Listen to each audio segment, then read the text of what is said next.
Good morning, Miss Pinky. Good morning, ma'am. Okay, Miss Pinky, can you tell me about yourself?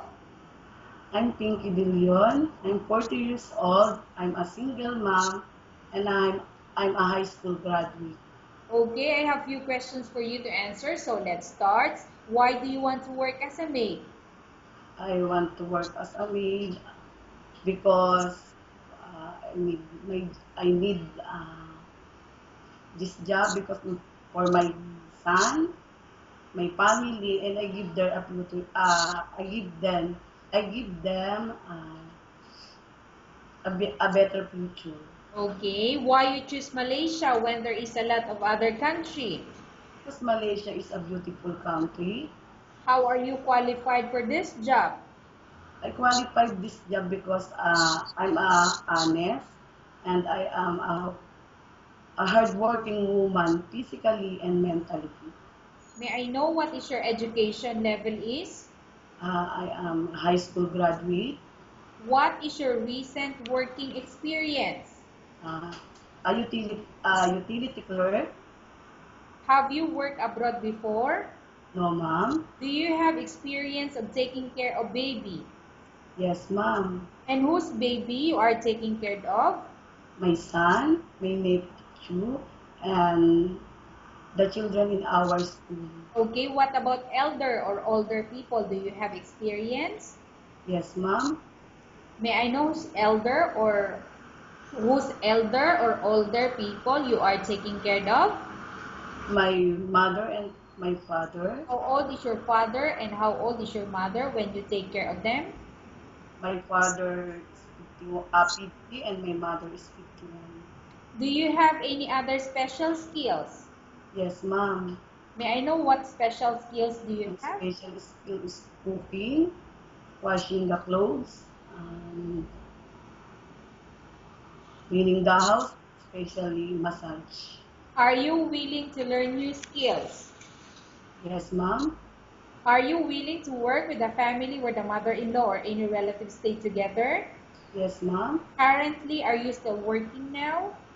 Yes, ma'am. May I know what is your work now? I'm a utility clerk, ma'am. Okay, do you know how to cook? Yes, ma'am. What sort of food can you cook? Cook in a Filipino food, menudo, pakbet, and sinigang, ma'am. Are you aware that you will have to do washing, cleaning, ironing, and cooking? Yes, ma'am. From all the house chores or household work such as cooking, cleaning, ironing, and washing, which do you like most? Ma'am, all. If ever you were selected to work in Malaysia, who will take care of your kids? Ma'am, my brother and sister, ma'am. You are not allowed to use handphone during working hours. Yes, ma'am. You are only allowed to use handphone after you finish all the works and when going to bed. Yes, ma'am. You are strictly needed to surrender the handphone to your employer in the morning and your employer will return back to you once you're going to bed. Yes, ma'am. If ever your employer finds out that you're abusing of using your handphone and it's affected your work performance, your employer will confiscate your handphone and you're not allowed to hold it anymore. Instead, your employer will allow you to call to your family 3 times in a month.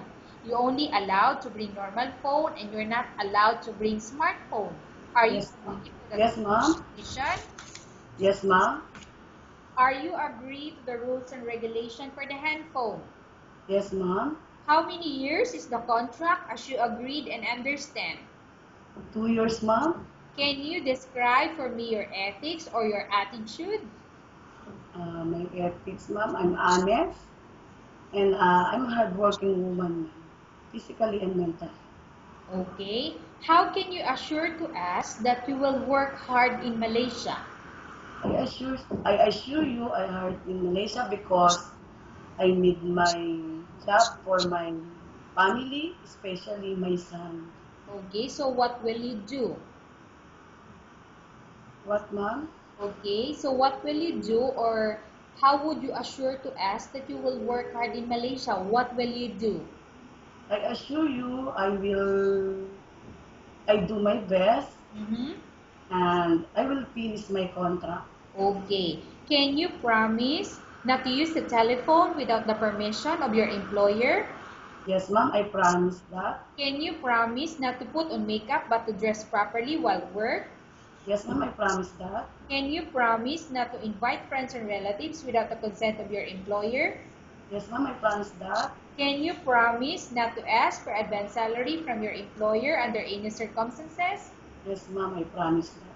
Do you really understand of the rules and regulation of the agency? Yes, ma'am. Do you pay any placement fee for you to come to Malaysia to work as a maid? No, ma'am. Do you have any history of sickness, example breast cancer or any other illness? No, ma'am. Do you suffer from any skin diseases, allergy or physical defect? No, ma'am. Have you suffered from any serious illness? No, ma'am. Do you smoke? No, ma'am. Have you undergone any operation? Yes, ma'am.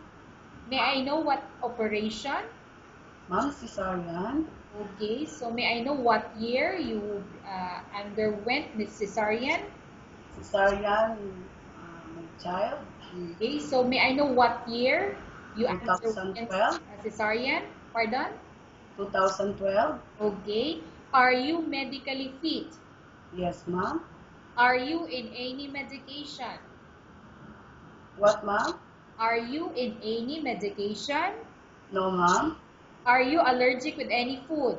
No, ma'am. Are you prepared to work for the employer of any race? Yes, ma'am. Are you prepared to eat the type of food taken by your employer? Yes, ma'am. Are you afraid of being left alone in the house? No, ma'am. Are you afraid of dogs or other pets? No, ma'am. Can you promise to work according to instruction from your employer? Yes, ma'am. I promise that. Any immediate family working in Malaysia? No, ma'am. Okay, Miss Pinky, we have finished our question section. Let's go to case study. I have a case study for you and I want you to answer me truthfully. Upon Yes, ma'am. arrival in Malaysia within 6 months, if ever any of your family members pass away, what will you do? Will you continue to work till finish your contract or you will go back? I will finish my contract and I will continue my job. Tell us about yourself and why do you want to work in Malaysia as domestic helper?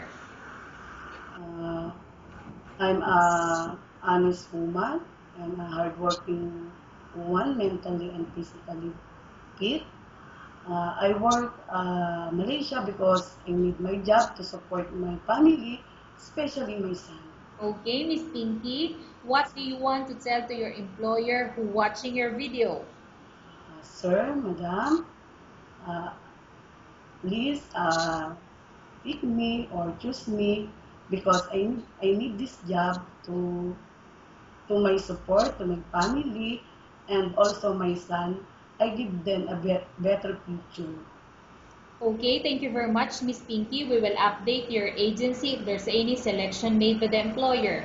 Yes, ma'am. Thank you, ma'am.